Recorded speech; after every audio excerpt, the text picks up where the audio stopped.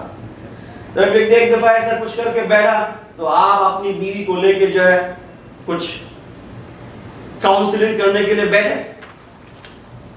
آپ بھی ہے، آپ کی وائف بھی ہے، بیٹا بھی ساتھ میں ہے، تو آپ چپ چاپ بیٹھے ہیں، کچھ نہیں کہہ رہے. تو وائف میں تم کچھ تو بولو. مجھے اس سے بات ہی نہیں کرنی، جو بھی کرنا ہے تم کرو. میں اس سے بات کرنا نہیں چاہتا. وجہ کیا ہے کہ اتنا ناراض ہے وہ, اتنا غصہ اس کے اندر ہے کہ بات ہی کرنا نہیں چاہتے. تو مفسرین کرام لکھتے ہیں, اللہ فرماتے ہیں وَلَا يُكَلِّمُهُمُ اللَّهُ وَلَا يَنْظُرُ إِلَيْهِمْ. اللہ اتنے غصے میں ہوں گے, کہیں گے نہیں مجھے اس سے بات نہیں کرنا.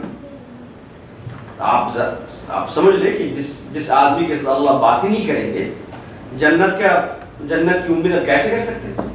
جہاں پہ اللہ کی رحمت بغیر, اللہ کا رحم اور کرم بغیر آپ کے لیے جنت کی امید نہیں ہو سکتی, تو وہاں پہ آپ کیسے جنت میں جائیں گے؟ تو اللہ اس مطلب یہی ہے کہ یہ آدمی کے لیے جہنم ہے. وَلَا يُكَلِّمُهُمُ اللَّهُ يَوْمَ الْقِيَامَةِ وَلَا يُزَكِّيهِمْ. دوسری بات یہ ہے کہ اللہ سبحانہ و تعالی اس آدمی کو گناہوں سے پاک صاف نہیں کریں گے. مطلب کیا ہے کہ اللہ اس کو معاف نہیں کریں گے. جب اس کی معافی نہیں ہوگی تو اس لیے جو ہے نا بہت بڑی ذمہ داری ہے یہ میرے دین کی باتیں کر دینا, یہ تو بہت آسان ہے, لیکن دین کی باتیں کرنے سے پہلے آپ کو 100 دفعہ سوچنا چاہیے کہ میں جو باتیں کر رہا ہوں کیا یہ اصل میں دین کی بات ہے کچھ اور ہے. کہ جو قرآن اور حدیث کے مطابق نہیں ہوگا وہ دین کی بات نہیں ہے. تو اب اگر ایسی باتوں کو آپ یہ کہہ دیں گے کہ بھئی اللہ کی طرف سے یہ باتیں ہیں یا قرآن رسول کی طرف سے یہ باتیں ہیں, تو آپ جھوٹ بول رہے ہیں. اس لیے یہ پرابلم آپ کے لیے سامنے ہے. اس لیے صحابہ کرام کے اندر ابو ہریرہ کے بارے میں یہ آیا, کتنی احادیث ابو ہریرہ نے بیان فرمائی, لیکن بیان کرنے سے پہلے کہاں کرتے تھا, اگر نبی کی طرف سے یہ حکم نہیں ہوتا یا اللہ کی طرف سے یہ حکم نہیں ہوتا کہ تم اس کو اسپریڈ کرو, ورنہ میں ایک حرف بھی نہیں کہتا, کیونکہ مجھے ڈر لگتا ہے کہ خدا نخواستہ اگر کوئی غلطی ہو گئی تو میرا کیا حال ہوگا. تو اس لیے خوب ویسے اللہ کی جو باتیں ہیں لوگوں کے سامنے پیش کرتے رہے, بہت مشکل کام ہے. اس کے لیے اسٹڈی چاہیے, اس کے لیے جو ہے آپ کو نیند حرام کرنا پڑے گا, اس کے لیے آپ کو ہزاروں کتابیں پڑھنی پڑے گی, پھر اس کے بعد جو ہے آپ کہہ سکتے ہیں. جو ہے نا آپ لوگ سمجھتے ہیں کہ مولوی صاحب سوتے رہتے ہیں, کوئی کام ہی نہیں ہے, مولوی صاحب سوتے رہتے ہیں. نہیں, ایسے نہیں ہے. آپ کے سامنے یہ تفسیر پیش کرنے سے پہلے بہت سارے کتابیں میں دیکھتا ہوں پہلے, جن کا نام بھی آپ نہیں جانتے. دیکھ کر یہاں سے وہاں سے لے کے پھر آپ کے سامنے میں جو ہے بالکل سیدھی پیش کر دیتا ہوں, تو آپ کو لگتا ہے کہ بالکل ایزی ہے, لیکن اتنا ایزی نہیں ہے. تو اللہ فرماتے ہیں وَلَا يُزَكِّيهِمْ. ایک تو یہ ہے اللہ نے فرمایا کہ جہنم کی آگ, اور دوسری ہے کہ اللہ ان سے بات نہیں کریں گے, پھر اس کے بعد اللہ تعالیٰ ان کی طرف رحمت کی نظر سے نہیں دیکھیں گے. پھر فائنلی اللہ فرماتے ہیں وَلَهُمْ عَذَابٌ أَلِيمٌ. اور ان کے لیے اللہ کی طرف سے دردناک عذاب ہے. علیم کا مطلب یہ ہوتا ہے کہ بہت ہی پینفل عذاب, نارمل عذاب نہیں ہے. اس کا مطلب یہ ہو رہا ہے کہ ایک آدمی, نارمل آدمی, اس کو بھی عذاب مل رہا ہے, لیکن اس کو اور زیادہ ملے گا, کیونکہ یہ اللہ کی طرف سے جو ذمہ داری ان کو ملی تھی اس سے ادا نہیں کی. پھر اللہ فرماتے ہیں أولئك الذين اشتروا الضلالة بالهدى والعذاب بالمغفرة. اللہ فرماتے ہیں کہ یہ وہی لوگ ہیں جن لوگوں نے ہدایت کے بدلے میں گمراہی کو خرید لیا. ہدایت کے بدلے میں, یہ تو اللہ کی طرف سے قرآن شریف ہے, اللہ کی کتاب ہے. یہ کتاب جو پڑھتے ہیں, جو سنتے ہیں, سب کے لیے ہدایت ہے. اور یہ آدمی قرآن اور حدیث کی باتیں کر رہا ہے, قرآن اور حدیث کے علم اس کے پاس ہے, اس کے باوجود اللہ کہہ رہے ہیں کہ یہ گمراہی کو خرید رہا ہے. اس کے پاس کوئی نالج نہیں ہے, اس کو نالج نہیں کہتے. اس لیے یاد رکھنا, خدائی علم جو ہے یہ صرف نالج کا نام نہیں ہے کہ آپ کے پاس نالج کی شیطان کے پاس بھی ہے. اتنا بڑا عالم ہے وہ, اتنا بڑا عالم ہے, بہت بڑا عالم ہے, لیکن جس آدمی کے اندر, اس لیے بعض علماء یہ لکھتے ہیں کہ اس علم کو علم نہیں کہتے جس کے اندر عمل نہیں ہے. جس علم کے اندر عمل ہے وہ علم ہے. اس میں بعض لوگ کہتے ہیں what is علم, what is knowledge, what is علم وحی. بعض لوگ کہتے ہیں کہ العلم نور من الہی, اور علم is the light from Allah. تو اس لیے یہ علم صرف علم نہیں ہے کہ جس طریقہ سے آپ انگلش کا آپ کے پاس علم ہے, انجینئرنگ علم آپ کے پاس ہے, یا کچھ اور علم آپ کے پاس ہے جس کو ہم علم کہتے ہیں, ویسے آپ کہہ دیں کہ اس کے پاس علم, اس کو اس علم نہیں کہتے. ایسے یہودیوں کے پاس بہت علم ہے قرآن و حدیث کے بارے میں. میں نے آپ کو بتایا تھا پہلے, میرے ایڈریس میں تھا, میرے کو ایک یہودی نے جو ہے اتنی کتابیں لے گئے اور ساری عربک میں, اور اس نے جو ہے ایک بات اس کے اندر لکھی ہے, میں تو حیران ہو گیا. دیکھیے کہ اس کے پاس کتنے علم ہے.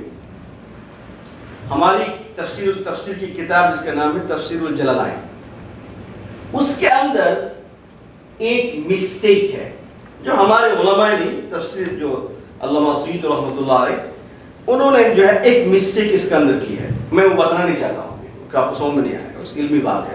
اس کے اندر ایک مسٹیک انہوں نے کیا, اور یہ مسٹیک سب کو پتا ہے. ہم جب مدرسہ میں پڑھتے تھے تو امتحان میں وہ تفسیر ہمارے سامنے امتحان میں آیا کرتا تھا, اور اس میں یہ چاہتے تھے کہ اس کی صحیح تفسیر کیا ہے, اور علامہ سیوطی نے اس میں اندر کیا غلطی کی ہے وہ بتاؤ.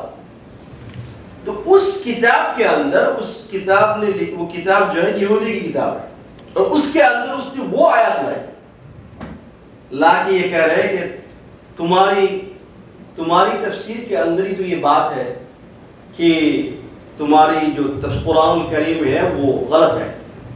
ایسا ایک بات سمجھانے کی اس نے کوشش کی ہے.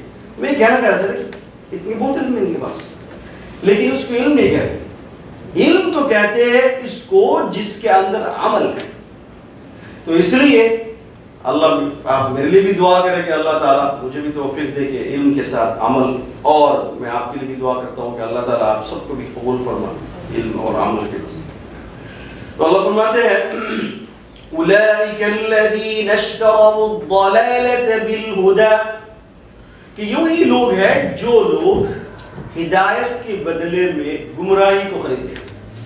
اچھا آپ فلاں والعذاب بالمغفرہ, جس قرآن کریم آپ کو اور مجھے مغفرت دینے کے لیے آئے, کہ اس کتاب جو پڑھتا ہے, جو سنتا ہے, سب کے لیے اللہ کی طرف سے مغفرت ہے. اللہ فرماتے ہیں اس آدمی کے لیے یہ مغفرت نہیں ہے, اس کتاب, یہ اللہ کا قرآن, اللہ کی کتاب یہ قرآن, اس کے لیے عذاب بن گئی ہے, اور اس نے جو ہے مغفرت کے بدلے میں عذاب کو خرید لیا. پھر اللہ فرماتے ہیں فما اصبرهم علی النار, اللہ یہ کہتے ہیں کہ یہ آدمی جہنم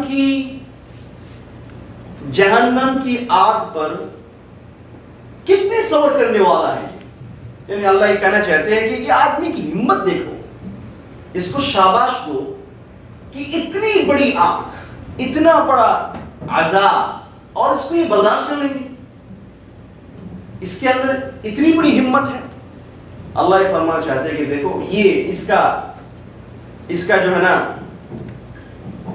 اللہ ہی معلوم اس کے اندر کتنی ہمت ہے کہ اس آدمی کیسے جہنم کی آگ برداشت کرے گا. پھر اللہ فرماتے ہیں ذَلِكَ بِأَنَّ اللَّهَ نَزَّلَ الْكِتَابَ بِالْحَقِّ وَإِنَّ الَّذِينَ اخْتَلَفُوا فِي الْكِتَابِ لَفِي شِقَاقٍ بَعِيدٍ. اللہ فرماتے ہیں کہ یہ عذاب اس کو کیوں ملے گا, اس لیے کہ ذَلِكَ بِأَنَّ اللَّهَ نَزَّلَ الْكِتَابَ بِالْحَقِّ, اللہ سبحانہ و تعالی نے کتاب کو جو ہے بالکل سچ نازل فرمائی. وَإِنَّ الَّذِينَ اخْتَلَفُوا فِي الْكِتَابِ لَفِي شِقَاقٍ بَعِيدٍ, اور یہ لوگ اس کتاب کے اندر اختلاف کیا, ہزاروں قسم کی بات اس نے کی ہے. لفی شقاق بعید, شقاق مطلب یہ خلاف, یعنی یہ خلاف, ایسے اختلاف میں لگ گئی, وہ ایسے باتیں کرنا شروع کی اس نے کہ جس کی وجہ سے وہ حق سے بالکل دور ہو گئے اور کہیں جا کے وہ پھنس گئے. تو اللہ فرماتے ہیں کہ یہ اس اختلاف کی وجہ سے، اس پرابلم کی وجہ سے اللہ سبحانہ و تعالی ان لوگوں کو اس قسم کے عذاب دیں گے۔ جس مطلب یہ ہے کہ یہ لوگ جو ہے جب محمد صلی اللہ علیہ وسلم کے بارے میں کتاب کے اندر تفصیل کے ساتھ تورات اور زبور کے اندر محمد صلی اللہ علیہ وسلم کے بارے میں بالکل صاف بات آئی، اس کے باوجود ان لوگوں نے کبھی یہ کہا کبھی وہ کہا، ہزاروں قسم کی باتیں کی ہے، تو اللہ فرماتے ہیں جس کی وجہ سے یہ بالکل گمراہ ہو گئے اور دین سے بہت دور ہو گئے ہیں، اور اللہ سبحانہ و تعالی اس کی وجہ سے ان کو ایسے عذاب دیں گے۔ یہاں پہ اب دوسری جو آیت یہاں پہ شروع ہوئی ہے، گویا کہ سورۃ البقرہ کی پہلا حصہ ختم ہو گیا، اب یہ دوسرا حصہ شروع ہوا اس آیت سے، لیس البر ان تولوا وجوہکم۔ آپ کو معلوم ہے کہ سورۃ البقرہ کے شروع میں اللہ نے اس کتاب کے بارے میں پہلے کہا کہ اس میں کوئی شک نہیں ہے، پھر اس کے بعد جو نیکار لوگ ہیں ان کے بارے میں بات آئی، پھر اس کے بعد جو کافر ہے، پھر اس کے بعد جو منافق ہے بات ہے۔ یوزلی سورۃ البقرہ کی جو پہلا حصہ ہے اس میں اللہ نے کفار کو خطاب کیا، کفار سے خطاب کیا، لیکن اب اس آیت سے اللہ سبحانہ و تعالی خاص کر کے مسلمانوں سے خطاب فرما رہا ہے، اور اس کے اندر جو ہے ایک آیت لیس البر ان تولوا وجوہکم قبل المشرق والمغرب والبر ولکن البر، اس آیت اتنی عظیم الشان آیت ہے کہ گویا کہ اس آیت کے اندر پورا دین کا خلاصہ ہے، پورا دین اس کے اندر ہے۔ دین کیا ہے؟ ایک نمبر ہے عقائد، بلیف، آپ کا عقیدہ صحیح ہونا چاہیے، ایمان صحیح ہونا چاہیے۔ پھر دوسرا حصہ عبادت، آپ کی عبادت صحیح ہونی چاہیے، عبادت اللہ کی ہونی چاہیے۔ پھر اس کے بعد اخلاق، یہ تین چیزوں کا نام ہے دین۔ تو اللہ سبحانہ و تعالی نے اس آیت کے اندر یہ تین چیزیں بیان کی۔ پھر اس کے بعد یہاں سے لے کر سورۃ البقرہ کے اخیر تک یہ ان تینوں چیزوں کو اللہ نے تفصیل سے بیان فرمایا۔ اس کے اندر مثال کے طور پر اخلاق کے اندر جو ہے اس معاملہ ہے، معاشرہ ہے، پھر اس کے بعد جو ہے شادی بیاہ کیسے ہوں گے، بچے ہوں گے، بچے کی تربیت کیسے ہوگی، پھر اس کے بعد آپ نے شادی کی، طلاق کا مسئلہ آ گیا، طلاق کیسے دیں گے، کس طریقے سے دیں گے، یہ ساری مسائل آپ سامنے آئیں گے۔ اس لیے یہ حصہ آپ کے لیے سننا بہت ضروری ہے، خاص کر کے ازدواجی زندگی آپ کی کیسے ہوگی، اس آیت سے لے کر سورۃ البقرہ کے اخیر تک۔ پھر اس کے بعد سود کا مسئلہ آئے گا کہ سود کس لیے حرام ہے، پھر اس کے بعد جب آپ معاملہ کریں گے کسی کے ساتھ کس طریقہ سے کریں گے، بزنس کیسے کریں گے، تو ساری چیزیں یہاں پہ آپ کے سامنے آئیں گی۔ تو سب سے پہلے اللہ تعالیٰ فرماتے ہیں لیس البر ان تولوا وجوہکم قبل المشرق والمغرب ولكن البر من آمن بالله واليوم الآخر والملائكة والكتاب والنبيين۔ اس آیت کے اندر اللہ فرماتے ہیں کہ نیکی کسے کہتے ہیں، اچھا کام یا گڈ ڈیڈ کسے کہتے ہیں۔ آپ کو معلوم ہے پہلے بھی بات گئی ہے کہ ایک بات کفار کے سامنے اور یہود اور نصارہ لوگوں کے سامنے یہ بات بہت بڑی بات تھی کہ نبی علیہ الصلوۃ والسلام جب یہ بات کہہ دی کہ قبلہ جو ہے اب سے ہمارا ہوگا بیت اللہ، کعبہ، جو قبلہ ہمارا پہلے تھا بیت المقدس چینج کر دیا، تو اس وقت لوگوں کے لیے بہت بڑا مسئلہ ہو گیا تھا کہ ایک ایسا دین ہے جس دین کے اندر کبھی قبلہ، ایک قبلہ آج ہے کل دوسرا قبلہ ہے، ایسا دین نہیں ہو سکتا۔ اور ان لوگوں نے اس چیز کو بہت ہی بڑی چیز لی، انہوں نے کہا کہ یہ کیسا دین ہے، قبلہ تو ایک ہونا چاہیے۔ گویا کہ یہ کہنا چاہ رہے تھے کہ قبلہ چینج ہونا نہیں چاہیے تھا۔ تو اللہ میں یہاں پہ یہ کہنا چاہتے ہیں جیسے ہمارے اندر بھی یہ چیز ہوتی ہے کہ ہم بعض رسومات کو، رسوم کو ہم ایسے لے لیتے ہیں کہ جیسے کہ یہی عبادت ہے، اور جو ہمارے لیے امپورٹنٹ ہے اس کو ہم امپورٹنٹ نہیں سمجھتے۔ جیسے کہ ان لوگوں نے قبلہ کی کیا بات ہو گئی، اللہ میں یہ کہنا چاہتے ہیں کہ قبلہ اصل کوئی مسئلہ نہیں ہے، مسئلہ یہ ہے اللہ یہ دیکھنا چاہتے ہیں کہ تم اللہ کی اطاعت کرتے ہو نہیں. یہ ہے اصل مسئلہ. اللہ کی طرف سے اگر کوئی حکم آ گیا اس حکم کے سامنے تم نے سر جھکا دیا کہ یہ اللہ میاں کا دیکھنا مقصد ہے. تو اس لیے اگر اللہ کی طرف سے حکم پہلے یہ تھا کہ بیت المقدس کی طرف رخ کر کے نماز پڑھو، یہ اطاعت تھی. اب پھر دوبارہ یہ حکم آ گیا کہ مسجد حرام کی طرف رخ کر کے نماز پڑھو. اب اگر اس طرف رخ کر نماز پڑھو گے تمہاری اطاعت ہے، یہ عبادت ہے، یہ اصل بات ہے. لیکن تم یہ چھوٹی سی بات لے کے کیوں بیٹھ گئے ہو کہ ہاں ایسا کیوں ہو گیا، ایسا کیوں ہو گیا. ہمارے اندر بھی ایسے ہے. جیسے 5 وقت کی نماز پڑھنا کتنی بڑی عبادت ہے، اور مسجد میں آ کے نماز پڑھنا کتنی بڑی عبادت ہے. شراب سے بچنا یہ کتنا بڑا کام ہے. یہ شراب پینا حرام ہے. اب ایک آدمی پورا سال کبھی مسجد میں نہیں آیا، کبھی مسجد میں نہیں آیا، اتنا امپورٹنٹ اس کے لیے ہے. شب معراج آ گیا، شب معراج نبی علیہ الصلوۃ والسلام معراج میں گئے تھے. اس آدمی کبھی مسجد میں نہیں آیا، آپ اس دن مسجد میں آ گئے ہو. جہاں پہ کوئی امپورٹنس نہیں ہے کہ تم مسجد میں آ کے نماز پڑھو معراج کی رات میں، کوئی اہمیت نہیں ہے. اگر ٹھیک ہے آپ آ گئے، لیکن اس سے زیادہ امپورٹنٹ نہیں ہے کہ آپ دوسرے دنوں میں عشاء کی نماز، مغرب کی نماز، عصر کی نماز آپ جماعت کے ساتھ پڑھیں. یہ امپورٹنٹ نہیں تھی آپ کے لیے. اب دیکھیں ایگزیکٹلی وہی عادت ہے. جس چیز کی اہمیت زیادہ ہے اس کی کوئی اہمیت نہیں ہے، اور جس چیز کی بڑی اہمیت ہے، جس چیز کی کوئی اہمیت نہیں ہے اس کی اہمیت ہے، اور جس کی بڑی اہمیت ہے اس کی کوئی خبر ہی نہیں ہے. تو اب اللہ یہاں پہ یہ بتانا چاہتے ہیں. دیکھو قرآن شریف کا جو قصہ میں آپ کو بتا، یہ سب قصہ بتانے کی آپ کو ضرورت نہیں ہے. ہمارے اندر کیا پرابلم ہے اس کو سالو کرنا ہے. یہ اصل مقصد ہے کہ جو چیز اللہ، سب سے اہم چیز یہ ہے کہ ہم اللہ کی اطاعت کرتے کے لیے. Are we obeying Allah subhanahu wa ta'ala? کوئی بھی حکم آ گیا اس کے سامنے ہم سر جھکاتے کے لیے، یہ امپورٹنٹ. اچھا اب جو چیز ہمارے اندر، یہ بہت ساری چیزیں ہمارے اندر ایسے ہیں، بہت ساری چیزیں ایسے ہیں جو رسوم ہمارے اندر یہ ہے کہ ہم نے بازو کو دیکھا ایسا کرتے ہوئے اس لیے ہم کریں گے. اور چاہے وہ اللہ کی طرف سے اطاعت ہے یا نہیں، اللہ کی طرف سے حکم ہے یا نہیں، ہم اس کی پرواہ نہیں کرتے.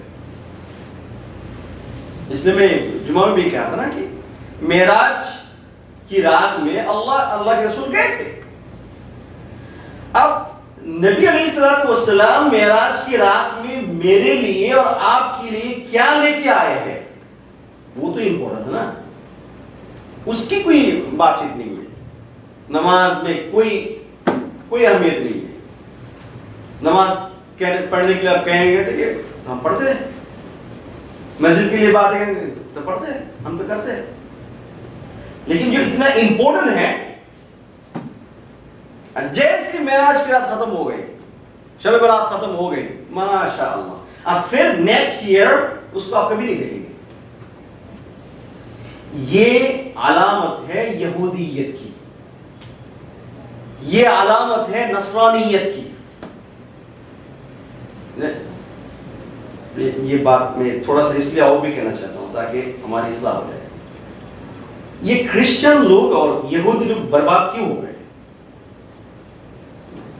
ان کی زندگی میں صرف عبادت ہے ویکینڈ میں، سیٹرڈے اور سنڈے، جو بھی کہے سنڈے کا، کیونکہ یہ دین کو سمجھا کوئی، یعنی ایک دفعہ ہم کچھ کر لیں گے بس مسئلہ ہوتا ہے. اسلام یہ نہیں سکھاتے.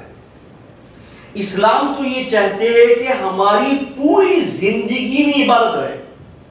اس کا نام اسلام، مسلم اسلام اس کا نام ہے کہ ہماری پوری زندگی میں اسلام ہوگا، ہماری پوری زندگی عبادت ہوگی. یہ ہے اسلام. اور جو ہے نا سال میں ایک دفعہ کچھ کر لینا، ہفتے میں ایک دفعہ کچھ ہو جانا، یہ سارے سب یہودیت اور نصرانیت کی علامت ہے۔ اللہ نے قرآن شریف میں تفصیل کے ساتھ اس لیے بیان فرمایا، کہتے ہیں کیا تاکہ ہمارے اندر سے یہ اس کو کیا کہتے ہیں انگلش میں، میں بھول گیا، کہ کچھ محفل بنا لیں گے، کچھ مجلسیں بنا لیں گے، ہفتے میں ایک دن، مہینے میں ایک دن، کچھ دن کر لیں گے، بس ختم، بس یہاں تک دین ہے۔ نہ ہماری زندگی میں کوئی دین ہے، نہ ہماری معاملات میں ہمارے دین ہے، نہ ہماری مسجدوں کے اندر دین ہے، نہ ہماری اس ازدواجی زندگی میں دین ہے، نہ ہمارے گھروں کے اندر دین ہے۔ اسلام اس کا نام ہے۔ اسلام کہتے ہیں کہ تم اللہ کی اطاعت ہر کام میں کرتے بولے، یہ چھوٹی چھوٹی چیزیں لے کے تم بیٹھنا نہیں، تو پھر تم کبھی اسلام پر عمل نہیں کر سکو۔ اللہ یہ فرماتے ہیں کہ لَيْسَ الْبِرَّ أَن تُوَلُّوا وُجُوهَكُمْ قِبَلَ الْمَشْرِقِ وَالْمَغْرِبِ، کہ نیکی کا کام یہ نہیں ہے کہ تمہاری جو ہے منہ کو مشرق کی طرف رخ کیا یا مغرب کی طرف رخ کیا، اس کا نام نیکی نہیں ہے۔ یہ تو مشرق اور مغرب اللہ کی مخلوق ہے، اس کی طرف توجہ دینا، اس کی طرف رخ کرنا، یہ تھوڑا ہی کوئی نیکی ہے؟ اللہ فرماتے ہیں وَلَكِنَّ الْبِرَّ مَنْ آمَنَ بِاللَّهِ، نیکی یہ ہے کہ تم اللہ کی اطاعت کرتے ہوئے، تمہارا ایمان اللہ پر ہے کہ نہیں؟ مطلب کیا ہے؟ مطلب یہ ہے کہ اللہ کی طرف سے جب کوئی حکم آتا ہے تو اس حکم کو تم لیتے بھی نہیں، یہ اللہ کو دیکھنا چاہتا ہے۔ اللہ میں یہ چاہتا ہے من آمن باللہ، سب سے بڑی اطاعت، سب سے بڑی نیکی کا کام ہے اللہ کے اوپر ایمان لانا۔ مطلب کیا ہے؟ ہم تو بولتے رہتے ہیں کہ ایمان لانا ہے۔ ایمان لانے کا مطلب یہ ہے کہ اللہ کی جو بھی اللہ کی طرف سے آئے گا ہم اس کو مان لیں، اس کا نام ہے ایمان۔ ایمان کسے کہتے ہیں وہ بھی ہم نے پہلے الذین یؤمنون بالغیب ویقیمون الصلاۃ سورۃ البقرہ کے شروع میں آپ کے سامنے بتایا کہ کسی کے اوپر بہت زیادہ عظمت ہونے کی وجہ سے، محبت ہونے کی وجہ سے اس کی ہر بات کو مان لینا، اس کا نام ہے ایمان۔ تو اللہ یہ کہتے ہیں کہ وَلَكِنَّ الْبِرَّ مَنْ آمَنَ بِاللَّهِ، سب سے بڑی نیکی کا کام یہ ہے کہ اللہ کے اوپر ایمان لانا، وَالْيَوْمِ الْآخِرِ، اور اسی طریقہ سے آخرت کو ماننا، وَالْمَلَائِكَةِ، فرشتوں پر ایمان لانا، وَالْكِتَابِ، کتاب پر ایمان لانا، وَالنَّبِيِّينَ، نبیوں پر ایمان لانا۔ پھر اللہ فرماتے ہیں، یہ یہاں تک گئی ایمانیات کے بارے میں۔ پھر اللہ فرماتے ہیں وَآتَى الْمَالَ عَلَى حُبِّهِ ذَوِي الْقُرْبَى، اور اب یہ اللہ فرما رہا ہے کہ دین ہے، ایک تو ایمان کا نام ہے جہاں سامنے گیا، اب دوسری بات یہ اللہ فرما رہا ہے کہ عبادت کا نام دین ہے، عبادت۔ اللہ فرماتے ہیں سب سے پہلا یہ بیان فرمایا وَآتَى الْمَالَ عَلَى حُبِّهِ، اور نیکی کا کام یہ ہے کہ تم اپنا مال کی محبت ہونے کے باوجود وہ خرچ کرتے ہیں۔ خرچ کرنا، یہاں پہ ایک بات آپ کو میں عرض کر دیتا ہوں، اللہ فرماتے ہیں وَآتَى الْمَالَ، مال اور دولت کو اللہ کے راستے میں دے دینا، عَلَى حُبِّهِ، حبی کا مطلب یہ ہوتا ہے عَلَى حُبِّ اللَّهِ، ایک تو یہ ہو سکتا ہے اللہ کی محبت ہونے کی وجہ سے اپنا مال اللہ کے راستے میں خرچ کر دیتے ہیں۔ دوسرا یہ ہو سکتا ہے کہ عَلَى حُبِّ الْمَالِ، کہ ایک آدمی کے اندر مال کی بڑی محبت ہے، اور مال کی محبت دل کے اندر ہونا یہ انسانی فطرت ہے، انسان کے دل کے اندر مال کی محبت ہونا یہ نارمل ہے۔ اللہ فرماتے ہیں وَآتَى الْمَالَ عَلَى حُبِّهِ، مال کی محبت دل کے اندر ہونے کے باوجود وہ مال خرچ کرتا ہے، کس کے اوپر؟ اس لیے حدیث میں آیا، ایک حدیث میں فرماتے ہیں قرآن شریف کی آیت بھی لَن تَنَالُوا الْبِرَّ حَتَّى تُنْفِقُوا مِمَّا تُحِبُّونَ، کہ کون سی صدقہ اللہ کو بہت زیادہ پسند ہے؟ نبی نے فرمایا کہ صحیح شحیح، کہ آدمی اس حالت میں اللہ کے راستے میں خرچ کرتا ہے کہ وہ بہت ہی صحیح ہیلدی ہے. اس وقت ہم تو خرچ کرتے جب ہم بیمار ہو جاتے تو اس وقت بالکل صحیح ہے، وہ ہیلدی ہے، اس کے باوجود اللہ کے راستے میں خرچ کر رہا ہے. شحیح، اس کے اندر بخل ہے، دل نہیں چاہتا کہ بس مال خرچ کرے اللہ کے راستے میں، لیکن اس کے باوجود وہ اللہ کے راستے میں خرچ کرتا ہے. ایک حدیث میں آیا کہ جب تم مال خرچ کرتے ہو دل میں تو بڑی پریشانی ہوتی ہے. پریشانی ہوتی ہے کہ میں مال کمانا ایزی نہیں ہے. ایک دنیا دار کو آپ پوچھ کے دیکھیں، مال و دولت کمانا بہت مشکل ہوتا ہے، اتنا ایزی نہیں ہے. اس لیے اس مال کو اللہ کے راستے میں دینا اتنا ایزی نہیں ہے، بہت مشکل ہوتا ہے. اس لیے اللہ فرمایا کہ حبہ، محبت تمہارے دل کے اندر ہے لیکن اس کو قربانی کر دو، اس کو سیکریفائس کر دو. اس لیے وہ سورۃ الدہر میں اللہ فرماتے ہیں نا کہ مسکین و یتیم و اسیرا، کہ لوگ جنتی لوگ کون ہیں؟ کہ وہ لوگ ہیں جو اپنا مال جو ہے یتیموں کے لیے خرچ کرتے ہیں، لوگوں کو کھلانے کے لیے خرچ کرتے ہیں، والمساکین، مساکین کے لیے خرچ کرتے ہیں. دیکھنا 2 رکعت نماز پڑھنا بہت ایزی ہے.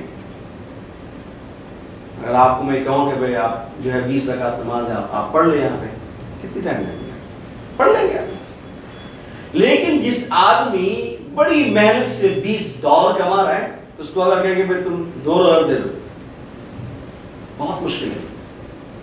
کیونکہ وہ دیکھتا ہے کہ اس کے پیچھے میری کتنی محنت ہے، کتنا ٹائم میں نے اس کے اوپر اسپینڈ کیا. تو اس لیے اللہ فرماتے ہیں وَآتَ الْمَالَ عَلَى حُبِّهِ، یہ بہت بڑی نیکی کا کام ہے کہ آدمی اپنے اندر، دل کے اندر مال کی محبت ہونے کے باوجود یہ اللہ کے راستے میں مال خرچ کرتے ہیں. ذوی القربہ، کس کو خرچ کرتے ہیں؟ ایک تو یہ ہے، سب سے پہلے اللہ نے فرمایا جو آپ کے قریبی رشتہ دار، ذوی القربہ وہ لوگ ہیں جو آپ کے رشتہ دار میں سے ہے اور وہ غریب ہے. علماء لکھتے ہیں نبی علیہ السلام نے حدیث میں فرمایا کہ جو آدمی اپنے قریبی رشتہ داروں کو ہیلپ کرتے ہیں اللہ ان کو 2 اجر دیں گے.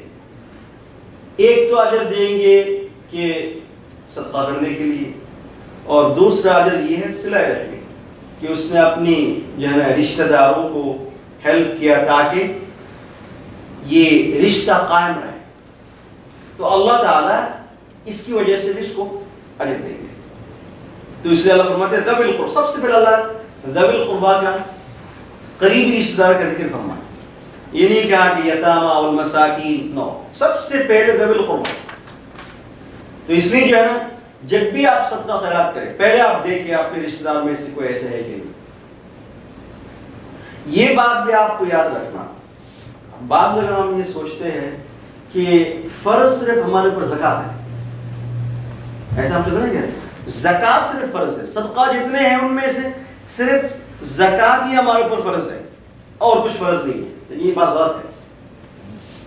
زکوٰۃ کے لیے تو آپ کے اوپر فرض ہے ہی. آپ اگر مالدار ہے اور صاحب نصاب ہے تو آپ کے لیے ضروری ہے کہ سال کے آخر میں آپ اتنا مقدار پیسہ آپ دے دیں. لیکن علماء لکھتے ہیں کہ بعض دفعہ نفل صدقہ بھی فرض ہو جاتا ہے. اگر حالت ایسے آ رہی ہے، مثال کے طور پر آپ کے والدین یا آپ کے بھائی اور کوئی رشتہ دار ایسی مصیبت میں آ رہے کہ اگر آپ اس کو ہیلپ نہیں کریں گے تو اس کے لیے بڑی مصیبت ہے اور آپ کے پاس پیسے ہیں. علماء لکھتے ہیں کہ اگر ریئلی وہ آدمی بہت نیڈی ہے اور اس کو ہیلپ کی ضرورت ہے اور آپ کے پاس پیسے ہیں تو آپ کے لیے اس وقت پیسہ خرچہ کرنا فرض ہے. فرض ہے.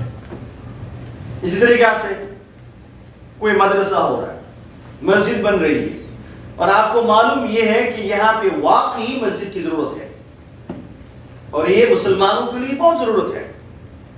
یا مدرسہ ہے, اسکول ہے, مسلمانوں کے لیے ضروری ہے, بچوں کے لیے ضروری ہے. آپ کے لیے اس وقت اگرچہ آپ نے زکات ادا کر دی, فرض ادا ہو گیا, لیکن اس ضرورت کی وجہ سے آپ کے اوپر نفل صدقہ بھی اس وقت فرض ہو جائے گا, کرنا پڑے گا.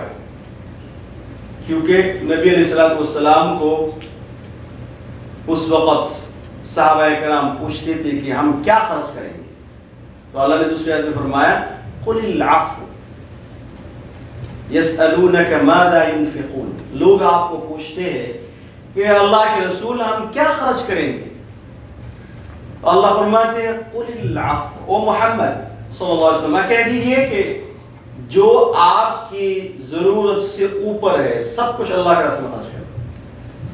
تو اس میں کیا مطلب ہے؟ مطلب علماء لکھتے ہیں اگر واقعی آپ کے پاس پیسے ہیں اور کسی جگہ پہ ضرورت ہے, چاہے وہ کوئی آدمی ہے, کوئی مسلمان ہے, کچھ ہے, یا کوئی مدرسہ بن رہا ہے, یا کوئی مسجد بن رہی ہے, جو بھی ضرورت ہو, یا آپ اپنے رشتہ دار میں سے کوئی ایسے جو بہت غریب ہے اس کو بڑی ضرورت ہے, آپ کو معلوم ہے کہ یہ آدمی پیسے لینے کے بعد آپ کا پیسہ جو ہے ضائع نہیں کرے گا, بلکہ وہ ضرورت کی وجہ سے آپ سے مانگ رہا ہے اور آپ نے بھی دیکھا کہ ہے واقعی ضرورت مند ہے, اس وقت آپ کے پاس اگر پیسے ہیں تو اس ضرورت کو پورا کرنے کے لیے آپ کے اوپر فرض ہے کہ آپ کو پیسہ دیں. اس لیے ہم یہ نہ سمجھے کہ بس زکوٰۃ ہم کیا کریں گے, ایک دفعہ ادا کر دیں گے مسئلہ ختم, نہیں, اور باقی ہم بینک میں رکھ دیں گے, ایسا نہیں ہو سکتا. کیونکہ مسلمان یہ بہت بڑا عمل, اللہ فرماتے ہیں وَآتَ الْمَالَ عَلَى حُبِّهِ ذَوِي الْقُرْبَى وَالْيَتَامَى, اور اسی طریقہ سے اپنا مال تم یتیموں کے لیے خرچ کرو. یتیم کون ہے؟ یتیم کون ہے؟ جس کا باپ کا انتقال ہو گیا اور وہ کمزور ہے, ضعیف ہے, کما نہیں سکتا. اور دوسرا نمبر شرط یہ ہے کہ وہ نابالغ ہے. اور کوئی آدمی جس کا باپ کا انتقال ہو گیا, اب اس کو آپ یتیم کہہ دیں گے تو آپ لوگ سارے یتیم ہیں, جتنے ہمارے بوڑھے چاچا یہاں پہ ہیں داڑھی میں سب یتیم ہیں, تو سب کو ہمیں ہیلپ کرنا چاہیے. ایسے نہیں ہے. یتیم کہتے ہیں کہ جو نابالغ ہے اور اس کا باپ کا انتقال ہو گیا اور وہ کمزور ہے, اس کے پاس کوئی پیسہ نہیں ہے, کمائی کرنے کا کوئی راستہ نہیں ہے, تو اس آدمی کو, اس نابالغ یتیم کو پیسہ دینا, مال خرچ کرنا, یہ بہت بڑی بر ہے, نیکی کا کام ہے. والمساکین, اور اس طریقہ سے مسکین. مسکین کہتے ہیں وہ آدمی جس کو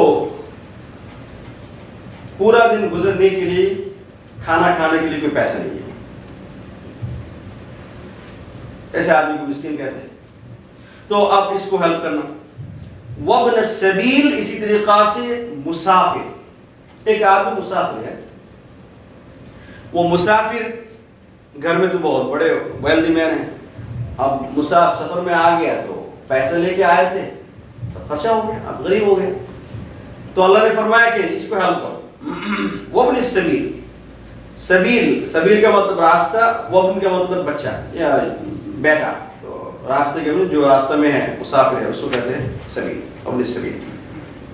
والسائلین, اسی طریقہ سے سائل کرنے والا, آپ سے آگے مانگنا, اور جو ہے آپ کے لیے ضروری ہے اگر آپ کے پاس پیسے ہیں. ہاں بعض دفعہ ایسے ہوتے ہیں, ایک حدیث میں ایسے بھی ہے کہ ایک آدمی اگر آپ کے سامنے آیا اور اس نے جو ہے گھوڑے پر سوار ہو گیا ہے, آپ کیا سمجھیے تو بڑا پیسہ والا ہے. آج کل ہمارے سامنے جو گاڑی میں سوار ہو کے کوئی آتا ہے کہ اس کو کیوں پیسہ دینا ہے, تو بڑا آدمی ہے.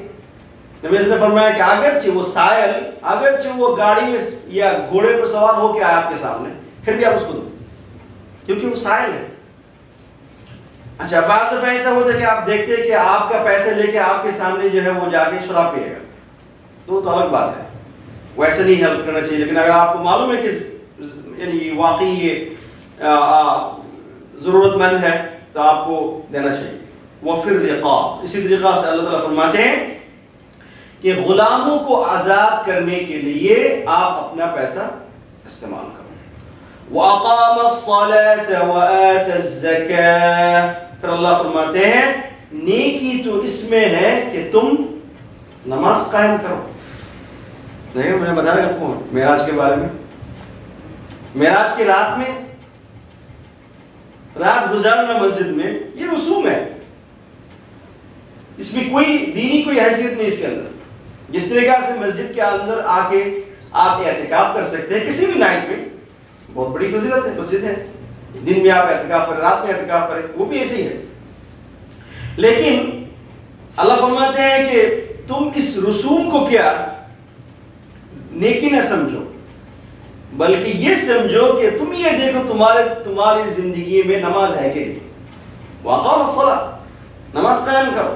وَآتَ الزَّكَاةَ, اسی طریقہ سے زکوٰۃ ادا کرو. دیکھیں یہ ساری چیزیں وہاں پہ نفل صدقات کے بارے میں اللہ نے فرمایا, پھر آخر میں آ کے فرمایا وَآتَ الزَّكَاةَ, زکوٰۃ ادا کرو. مطلب کیا؟ مطلب یہ ہے کہ بعض دفعہ ایسے ہوتے ہیں زکوٰۃ تو یہ امپورٹنٹ ہے, آپ کو کرنا ہی پڑے گا, لیکن اس کے باوجود اگر آپ کے پاس پیسے ہیں اور ضرورت مند آپ کے سامنے آ گئے, کوئی ضرورت سامنے آ گئی, تو اس وقت آپ کے لیے اپنا نفل صدقہ بھی ضروری ہے. پھر اللہ فرماتے ہیں وَالْمُوفُونَ بِعَهْدِهِمْ إِذَا عَاهَدُوا, اسی طریقہ سے جب کسی کے ساتھ معاہدہ کرو, یہ معاملہ اخلاق, یہ تین چیزیں اللہ بیان کرنے کے بعد اسی کو پھر سامنے سورہ بقرہ کے آخر تک تفصیل بیان فرمائیں گے. ایک تو ہے ایمان, پھر اس کے بعد عبادت, پھر اخلاق, اس کو پھر آہستہ آہستہ لے کے جائیں گے. پھر اس کے بعد آئے گا قصاص کے بارے میں, سزا کیا ہوگا. پھر اس کے بعد عبادت کے سلسلے میں صوم آئے گا, نماز کیا روزہ آپ کے سامنے آئیں گے. تو یہ ایسا ایسا اللہ بیان فرمائیں گے بالکل سورہ بقرہ کے آخر تک. تو اب یہاں فرماتے ہیں اذا عاہد, جب تم کسی کے ساتھ معاہدہ کرو, ایگریمنٹ تمہاری ہو گئی, تو اس کو پورا کرو. ہم لوگ صرف سمجھتے ہیں نماز پڑھنا عبادت ہے. آپ کو میں کہوں فقہ کی جتنی کتاب ہے یہاں تو قرآن شریف کا آپ لے لیں, نماز, روزہ, حج اور زکوٰۃ کے بارے میں اللہ نے جتنی آیات نازل فرمائی وہ میرے خیال میں قرآن شریف کے اندر ایک حصہ ہے.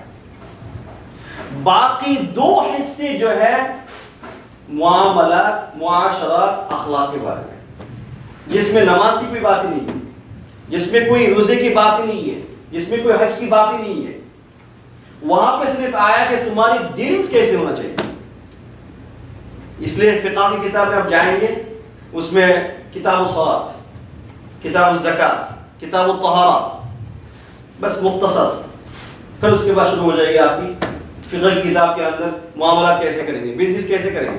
یہاں تک کہ عمر رضی اللہ تعالیٰ عنہ کے زمانے میں مدینہ میں کوئی آدمی کو بزنس کرنے کی اجازت نہیں ہوتی تھی, لائسنس نہیں ملتی تھی, جب تک کہ وہ کتاب البیوع کو نہ پڑھے.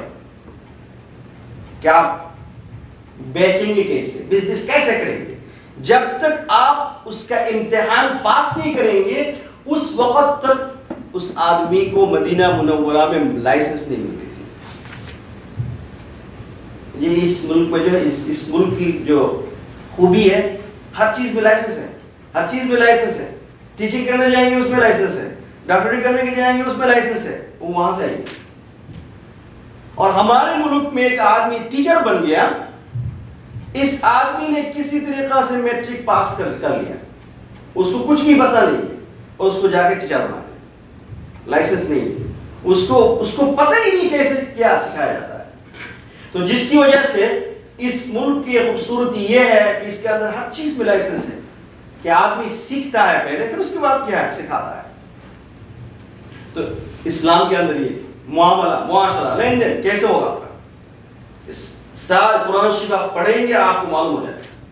ایمان اور عقائد اور عبادت کے بارے میں, نماز کے بارے میں بہت ہی کم باتیں ہیں, معاملات کے بارے میں زیادہ, معاہدہ کے بارے میں زیادہ. یہاں تک کہ نبی علیہ السلام نے فرمایا کہ کس آدمی کے اندر نفاق ہے, منافق کون ہے آپ کیسے سمجھیں گے؟ پہلے تو نبی علیہ السلام دنیا میں تھے، وحی آیا کرتی تھی، وہی آگے بدل رہے یہ آدمی منافق ہے، یہ آدمی منافق ہے، یہ آدمی منافق ہے، آپ کیسے سمجھیں گے؟ آج کل تو بس وحی کا دروازہ بند ہو گیا. نبی علیہ السلام دنیا میں نہیں ہے. نبی نے فرمایا اذا وعد اخلف، جب آدمی کو دیکھو کہ یہ وعدہ کر رہا ہے اس کے بعد پھر وعدہ کا خلاف ہی کر رہا ہے، یہ منافق ہے. وَإِذَا حَدَّثَ كَذِبَ، جب دیکھو کہ آدمی پہلے ایک بات کی اب وہ جھوٹ بول رہا ہے، یہ اس کے اندر نفاق ہے. یہ علامت نبی اس میں بیان کرنا ہے. تو اس لیے معاہدہ کرنا، کسی کے ساتھ کوئی بھی ایگریمنٹ ہو گیا آپ اس کو پورا کریں چاہے جو بھی ہو جائے. ایک حدیث میں نبی علیہ السلام کے ساتھ کیسے نبی تھے آپ، ایک نبی علیہ السلام ایک آدمی کے ساتھ یہ معاہدہ ہو گیا کہ کل تمہارے ساتھ وہاں ملاقات ہوگی فلاں جگہ پہ، ٹھیک ہے. تو نبی علیہ السلام جو کہ جا کے وہاں پہ بیٹھ گئے، وہ انتظار کرتے رہے. ایک دن گزر گیا، 2 دن گزر گئے، 3 دن گزر گئے، وہ آدمی آئے نہیں. 3 دن کے بعد وہ آدمی آیا، مجھے تو دیر ہو گئی، اتنی دیر 3 دن تک میں بیٹھا ہوا یہاں پہ، تم نے تو مجھے مشکل میں ڈال دیا. ایک آدمی سے معاہدہ ہو گیا تھا، بات یہ ہو گئی تھی، وعدہ یہ ہو گیا تھا کہ میں فلاں ٹائم میں یہاں پہ آ جاؤں گا. تو نبی علیہ السلام اس آدمی کے لیے اس وعدہ کو پورا کرنے کے لیے 3 دن تک انتظار کیا. آپ سوچ سکتے ہیں اس کا نام دین ہے. دین صرف نبی علیہ السلام تو ایسے میں تو اتنا بڑا نبی ہوں اور مسجد میں میری نمازیں جا رہی ہے، جہاں تک کہ صحابہ کرام نبی علیہ السلام کے بغیر نماز نہیں پڑھتے تھے. اور نبی علیہ السلام صرف نبی نہیں تھے بلکہ پریزیڈنٹ تھے. ٹھیک ہے، اتنی ذمہ داری ہونے کے باوجود ایک نارمل آدمی اس نے کہا کہ میں فلاں دن فلاں جگہ پہ میں آ جاؤں. اس کا نام دین ہے. اللہ فرماتے ہیں وَالْمُوفُونَ بِعَهْدِهِمْ إِذَا عَاهَدُوا، کہ یہ آدمی جو ہے، یہ لوگ ہمیشہ معاہدہ کو، ایگریمنٹ کو قرار رکھتے ہیں، اس کو توڑتے نہیں. اچھا یہاں پہ ایک بات اللہ نے یہاں پہ ایک عجیب بات فرمائی، آپ پتہ نہیں آپ لوگوں کو سمجھ میں آئے گی نہیں. دوسری جگہ پہ جو ہمارے کیا کہتے ہیں اس کو، وسیمہ کے سمجھ میں آئے گا. یہاں پہ ایک ورڈ ہے، جتنی جگہ پہ وہاں پہ آیا وہاں پہ وَآتَ الْمَالَ عَلَىٰ حُبِّهِ وَأَقَامَ الصَّلَاةَ وَآتَ الزَّكَاةَ، اس میں فعل ماضی استعمال کیا. ایک ہوتا ہے فعل ماضی، ایک ہوتا ہے اسم فاعل. کیسے سمجھاؤں آپ کو؟ تو ساری جگہ پہ اللہ نے فعل ماضی استعمال کیا اور اس جگہ پہ اللہ نے والموفون استعمال کیا، اسم فاعل استعمال کیا. اللہ نے یہ کہنا چاہتے ہیں، مفسرین کرام لکھتے ہیں مطلب یہ ہے کہ معاہدہ جو ہے جب بھی آپ کرو، جب بھی آپ کسی کے کوئی معاہدہ کرو، ٹھیک ہے، یہ صفت آپ کے اندر ہمیشہ ہونی چاہیے. نماز آپ کیسے ہمیشہ پڑھیں گے؟ نماز پڑھیں گے آپ کیا کہتے ہیں، ظہر کا وقت آ گیا نماز پڑھی ختم ہو گئی، عصر کا وقت آ گیا پڑھی ختم ہو گئی، پھر اس کے بعد زکوٰۃ کا وقت آپ نے زکوٰۃ دے دی ختم ہو گیا. اللہ فرماتے ہیں والموفون بعہدہم، یہ جو صفت ہے وعدہ کو برقرار رکھنا یا معاہدہ کو ٹھیک رکھنا، یہ ہمیشہ کے لیے ہے، ہمیشہ کے لیے ہے. تمہاری پوری زندگی اس کو پورا کرنا. اور یہ معاہدہ جو توڑ دینا یہ حرام ہے، حرام ہے. ٹھیک ہے، اللہ کرے کہ ہم مسلمانوں کے اندر یہ چیزیں آ رہی ہیں، بہت امپورٹنٹ ہے.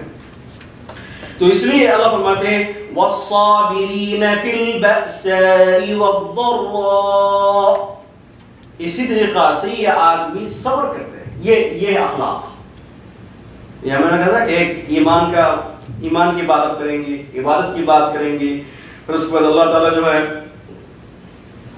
معاملات کی بات کریں گے، پھر اس کے بعد اخلاق کی بات کریں گے. یہ اخلاق ہے کہ یہ آدمی کا اخلاق ایسا ہے کہ کوئی مصیبت آ گئی. بأساء کا مطلب یہ ہوتا ہے کہ فقر و فاقہ، یعنی اچانک آپ کے اندر جو ہے مالی پرابلم آپ کا شروع ہو گیا، تو اللہ فرماتے ہیں والصابرین فی البأس، اس مالی پرابلم کی حالت میں وہ اللہ کے اوپر چھوڑ دیتا ہے، صبر کرتے ہیں. وہ یہ سمجھتا ہے کہ یہ اللہ کی طرف سے ہے. صبر کا مطلب یہ ہوتا ہے کہ ایک تو یہ سمجھ لینا کہ یہ اللہ کی طرف سے آیا ہے، اور اللہ کی طرف سے جو بھی پرابلم، جو بھی مصیبت میرے اوپر آئے گی میں اس کو مانوں اللہ کی طرف سے ہے. اس کا نام کہتے ہیں صبر. اور والضراء، اور اسی طریقہ سے ضراء کا مطلب یہ ہوتا ہے کہ کبھی جو ہے نا آپ کی ہیلتھ پرابلم شروع ہو گئی ہے، یہ اس کو کہتے ہیں ضراء. وحین البأس، اور حین البأس کا مطلب یہ ہوتا ہے کہ بعض دفعہ دشمن کی طرف سے کوئی حملہ ہو گیا، اس قسم کی مصیبت آ گئی ہے آپ کے اوپر. تو ایک تو ہوتا ہے کہ ہیلتھ پرابلم، ایک ہوتا ہے مالی پرابلم، ایک ہوتا ہے غیروں کی طرف سے کوئی کسی قسم کی پرابلم.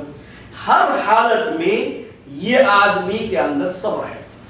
صبر کا مطلب یہ ہے ایک نمبر کہ جو بھی حکم اللہ، یعنی جو مصیبت آتی ہے وہ سمجھتا ہے کہ اللہ کی طرف سے ہے اور اس کو مان لیتا ہے.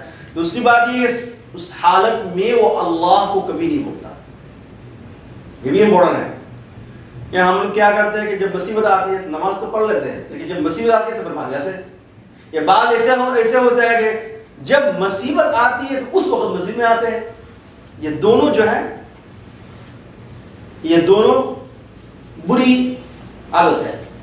اور جو آدمی اس کے اندر یہ صفت ہے وہ ہمیشہ اللہ کو یاد کرتے ہیں، اور جب مصیبت آتی ہے تو اس وقت اور بھی زیادہ یاد کرتے ہیں. اور یہ ساتھ میں یہ بھی سمجھتا ہے کہ اللہ کی طرف سے یہ بات آئی ہے. دیکھیے ایک بات یاد رکھنا، مصیبت کے لیے دعا نہیں کرنا کہ ٹھیک ہے مصیبت بہت بڑی نعمت ہے چلو ہم دعا کرتے ہیں اللہ تعالیٰ کی طرف سے آیا. اور نہیں، مصیبت سے بچنے کے لیے ہمیشہ دعا کرنا. اور جب مصیبت آ جاتی ہے تو اس وقت یہ سمجھ لینا کہ یہ اللہ کی طرف سے ہے، اب صبر کرنا. لیکن نبی علیہ السلام نے منع فرمایا کہ کبھی تم مصیبت کے لیے دعا مت کرو. یہ دعا آپ برداشت نہیں کر سکیں گے، لیکن جب آ جاتی ہے تو اس کو آپ مان لیں کہ ہاں یہ اللہ کی طرف سے ہے اور اللہ نے مجھے امتحان میں ڈالا، مجھے پاس کرنا ہے. تو اس لیے اللہ فرماتے ہیں وَالصَّابِرِينَ فِي الْبَأْسَاءِ وَالضَّرَّاءِ وَحِينَ الْبَأْسِ. ایک تو یہ ہے کہ یہ ہر مصیبت میں وہ صبر کرتے ہیں. بہت بڑی صفت ہے، بہت بڑی کوالٹی ہے. اگر کسی کے اندر یہ بات آ گئی ہے، اللہ نے کیا بتایا صابرین کے لیے، کیا بتایا؟ کسی کے اندر اگر یہ بات آ گئی ہے تو اس کا سارا پرابلم حل ہو گیا. وجہ کیا؟ اللہ نے فرمایا ان اللہ مع الصابرین، کہ اللہ سبحانہ و تعالی صابرین کے ساتھ میں ہے. اب جو آدمی کے ساتھ اللہ ہے کوئی پرابلم نہیں، کوئی پرابلم نہیں ہے اس کا. تو اس لیے صبر اور پیشنس اتنی بڑی کوالٹی ہے کہ اگر کسی کے اندر یہ بات آ گئی ہے تو کوئی اس سے کوئی پرابلم نہیں ہے، کوئی پرابلم نہیں ہے، کیونکہ اللہ ساتھ میں ہے. ان اللہ مع الصابرین. اور دوسری بات یہ ہے اس سے کیا ہوتا ہے، اس سے کیا ہوتا ہے کہ اللہ میاں کی یاد زیادہ آتی ہے. اس لیے نا قرآن شریف کی آیت جو آخر میں صبر کے سلسلے میں جو آیت آئی ہے، پھر اس کے بعد اللہ نے فرمایا قالوا انا للہ و انا الیہ راجعون. قالوا انا للہ و انا الیہ راجعون. وہ یہ کہتے ہیں کہ ہم سب اللہ کے لیے ہیں اور ہم اللہ ہی کی طرف لوٹ کے جائیں گے. سنت یہ ہے ہم لوگ تو یہ سمجھتے ہیں کہ اگر کسی کا انتقال ہو گیا یا کسی کی موت آ گئی تو ہم کہتے ہیں کہ سنتے تو انا للہ و انا الیہ راجعون، ایسے کہتے ہیں نا. صرف اس لیے نہیں ہے، بلکہ نبی علیہ السلام نے فرمایا جب بھی کوئی کام یا جب بھی کوئی پریشانی، جو کوئی بھی چیز آپ کے سامنے ایسے آ رہی ہے جو آپ نہیں چاہتے، آپ کو پسند نہیں ہے، آپ کو کوئی چیز پسند نہیں ہے، کوئی کام پسند نہیں، کوئی بات پسند نہیں ہے، تو اسی وقت آپ پڑھو انا للہ و انا الیہ راجعون. آپ کے ہاتھ میں جو ہے پانی کا گلاس ہے، گر گیا، کہاں گیا کہ پڑھو انا للہ و انا الیہ راجعون. آپ کے ہاتھ میں چائے کا کپ ہے، گر گیا، پڑھو انا للہ و انا الیہ راجعون. آپ چل رہا ہے، گر گیا، انا للہ و انا الیہ راجعون. یہ پڑھنے کے لیے کہا گیا. مجھے کیا کہتے ہیں، بہت بڑی حکمت اس کے اندر. آیت کو آپ دیکھیں نا، ان اللہ فرمایا انا للہ و انا الیہ راجعون. کہہ رہے ہیں کہ اللہ ہم آپ ہی کی طرف لوٹ کے جائیں گے. مطلب یہ ہے کہ جب آپ پڑھیں گے اس کو تو آپ کو آخرت کی یاد آئے گی. آپ یہ سمجھیں گے کہ اس دنیا میری ٹیمپرری ہے اور مجھے واپس جانا ہے اللہ کی طرف. تو آپ دیکھیں اگر ایک آدمی کے سامنے کتنے ہزاروں کام ایسے آتے ہیں روزانہ جو اس کو پسند نہیں ہے نا، آپ نے انہی لگ کہہ دیں، مطلب یہ ہو رہا ہے کہ آپ اپنے آپ کو ریمائنڈ کروا رہے ہیں آخرت کے لیے. اس لیے کہا گیا کہ جب بھی کوئی ناپسند کام آپ کے سامنے آ گیا، کوئی چیز ناپسند کی چیز ہے، پڑھو انا للہ و انا الیہ راجعون تاکہ تمہیں یاد آ جائے آخرت کی. قرآن اور حدیث اگر پڑھیں گے نا، ایک ہی بات آپ کو سمجھ میں آئے گی، وہ یہ ہے کہ ہمیشہ آپ کو آخرت کی یاد، آخرت کی یاد، آخرت کی یاد، آخرت کی یاد. وائی؟ کہ دنیا، یہ دنیا کے لیے اللہ نے آپ کو پیدا نہیں فرمایا اور مجھے اللہ نے دنیا کے لیے فرمایا. ہمارا اس دنیا میں آنا صرف آخرت کے لیے، صرف آخرت کے لیے. اس لیے یعنی کل بھی میں کہہ رہا تھا، ہم جنازہ پڑھنے کے لیے جاتے ہیں. جنازہ پڑھنے کے لیے جاتے ہیں تو سب سے پہلا کام ہم جب قبر میں ڈالتے ہیں تو ہم کیا کرتے ہیں؟ تھوڑے تھوڑے مٹی لے کے جو ہے پہلے سب کھڑے ہو جاتے ہیں. یہ سنت ہے کہ تم قبر میں جو ہے نا لاش دینے کے بعد تم سب جو ہے تھوڑا تھوڑا حصہ مٹی جو ہے آپ ڈال. یہ سنت ہے 3 دفعہ. تو دیکھنے میں کیسا لگتا ہے؟ ایک ہی سی بات ہے، ڈالنے کے لیے تو بہت لوگ وہاں پہ ایک ساتھ ڈال دو، ختم ہو گیا مسئلہ ختم. لیکن یہ سنت کیا ہے کہ تھوڑا تھوڑا کر تم سب ڈالو اس کے اندر. میں جب عالم بننے سے پہلے مجھے تھوڑا سا اس کو فنی لگتا تھا کہ یہ کیسے بات ہے، مٹی ڈالنا ہے سب مل کے ڈال دو، ختم ہو گیا مسئلہ.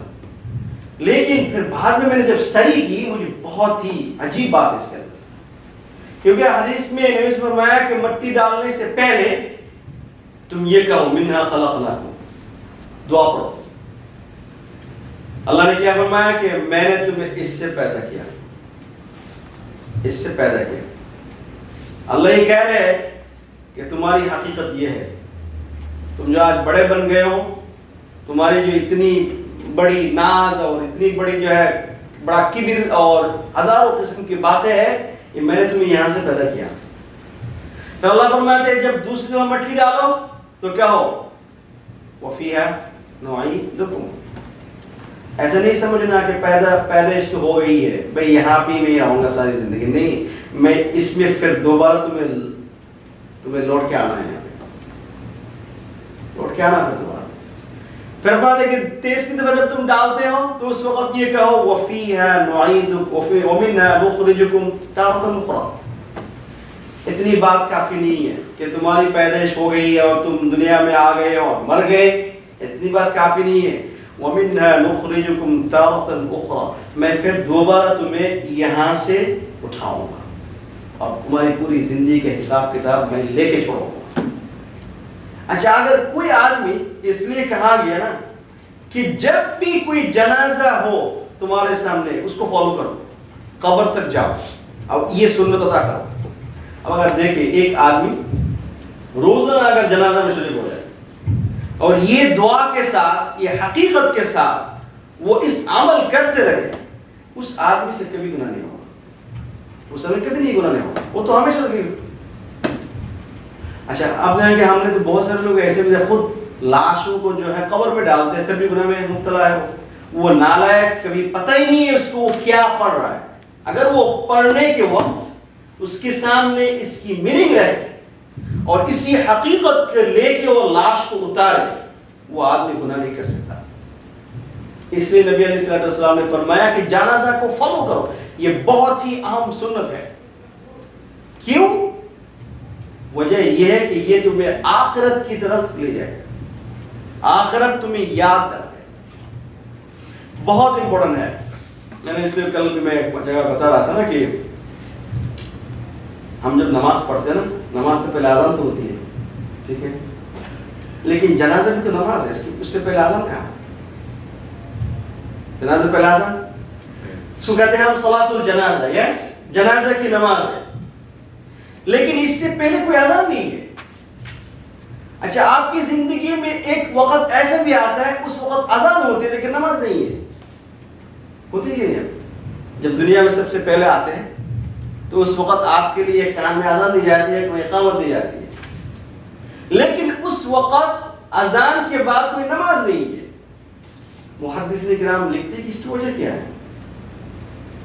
ایک جگہ پہ اذان ہے، وہ زندگی کا سب سے پہلا حصہ، پہلا دن اذان ہوتی ہے، اور زندگی کا جو آخری دن ہے اس میں نماز ہے. علماء لکھتے ہیں کہ اس میں بہت بہت عظیم الشان حکمت ہے. اللہ یہ فرمانا چاہتے ہیں کہ تمہاری زندگی بہت شارٹ ہے، اذان ہو چکی ہے، نماز ہونے والی، تمہاری زندگی بہت شارٹ ہے، اذان ہو چکی ہے، کسی بھی ٹائم میں نماز کھڑی ہو جائے گی، کسی بھی ٹائم میں آپ پڑھیں گے. آپ ہمارے یہاں جب نماز ہوتی ہے اذان دینے کے بعد کتنے منٹ کھڑتے ہیں آپ؟ 2 منٹ 3 منٹ. مغرب کے بعد فوراً، یہاں تک کہ اذان کے بعد دعا بھی پڑھنے کا موقع نہیں ملتا، کھڑے ہو جائیں. اللہ میاں فرماتے ہیں کہ اذان ہو چکی ہے، اذان ہو چکی ہے اور نماز تمہاری انتظار میں انتظار کر رہی ہے. بہت شارٹ لائف ہے، اس لیے سمجھنے کی بات ہے. اللہ ہم سب کو اس کی سمجھ دے. بس قرآن و حدیث سننے کا اور پڑھنے کا ایک ہی مقصد ہے کہ ہمارے دلوں کے اندر اللہ کا خوف اور آخرت کی فکر آ جائے، بس اور کچھ نہیں.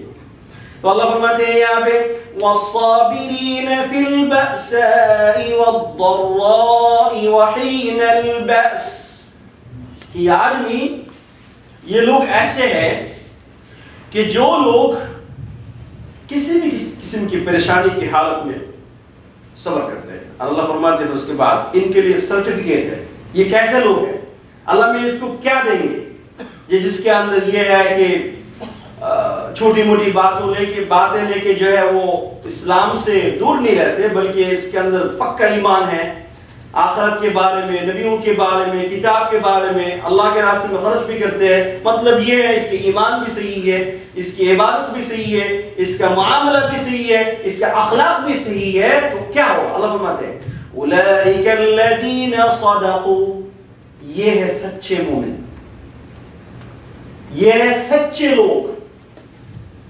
جو ہم کہتے ہیں کہ ہم مسلمان ہیں، ہم مسلمان ہیں، ہم مومن ہیں، ہم جھوٹے ہیں. اللہ فرماتے ہیں کہ جس کے اندر یہ چیزیں ہیں، معاملات بھی صحیح ہے، معاملات بھی صحیح ہے، معاشرت بھی صحیح ہے، اخلاق بھی صحیح ہے، ایمان کی نمبر 1 ایمان ہے. اللہ فرماتے ہیں اولئک الذین صدقوا، یہ لوگ اپنی باتوں پر سچے ہیں اور یہ سچ کہہ رہے ہیں. پھر اللہ فرماتے ہیں وَأُولَئِكَ هُمُ الْمُتَّقُونَ، یہی لوگ متقی لوگ ہیں، ان کے اندر اللہ کا خوف اور ڈر ہے. خیال میں یاد رکھتے ہیں. اللہ تعالیٰ ہم سب کو قبول فرما اور ہم سب کو ان باتوں پر عمل کرنے کی توفیق عطا فرمائے. انشاءاللہ نیکسٹ ویک ہماری شروع ہوگی قصاص کے بارے میں، کہ اسلام میں اگر کوئی آدمی کسی کے اوپر ظلم کرے اس کی سزا کیا ہوگی. پھر اس کے بعد اللہ تعالیٰ فرمائیں گے کہ وصیت کے بارے میں، وراثت کے بارے میں، کہ اگر کوئی آدمی کا انتقال ہو گیا اس سے پہلے وصیت کیسی ہونی چاہیے، کس قسم کی وصیت کر سکتے ہیں، کس قسم کی وصیت نہیں کر سکتے ہیں.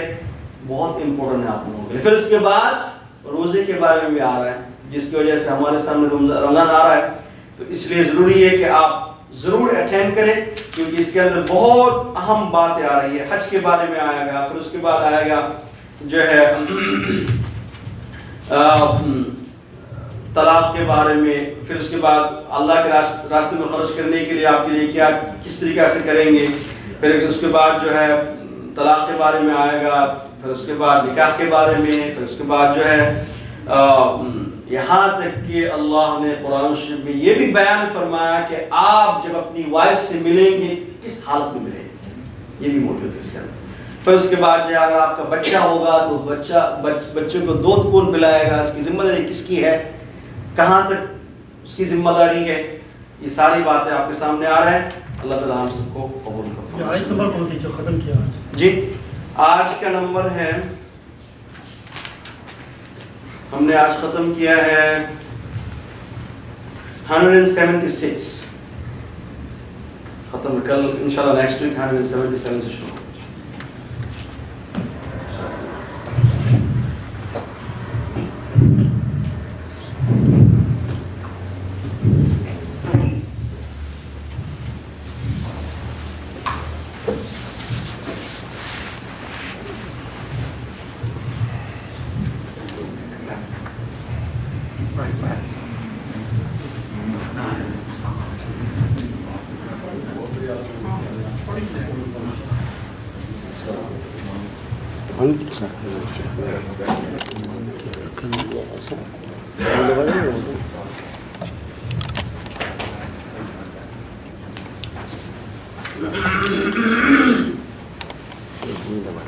نظر نہیں آتا۔